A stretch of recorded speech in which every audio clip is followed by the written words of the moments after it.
Assalamualaikum everyone! How are you? Ito pala ay clove. Naisalin ko na siya dito sa aking bote. At tapos ito naman ay clove water. Ngayon, binabad ko to kagabi. Mayroon siyang 10 pirasong clove. At tapos iinumin ko to ngayong araw. Pag ako naka 3 beses na fill up na siya, itatapon ko na siya. Dapat maubos mo yun ng 3 beses sa buong maghapon hanggang magdamag. At tapos, mamayang gabi, magpipilap ako ng bago na may lalagyan ko siya ng 10 na clove para bukas naman, nakaready na yung iinumin ko sa maghapon. Alam nyo ba, etong clove na to ay may antioxidant siya. High in antioxidant.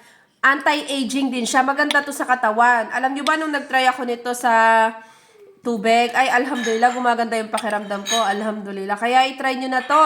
Yun lang. Assalamualaikum. Jazakallah khairan. Te, try mo na, te. Try mo na.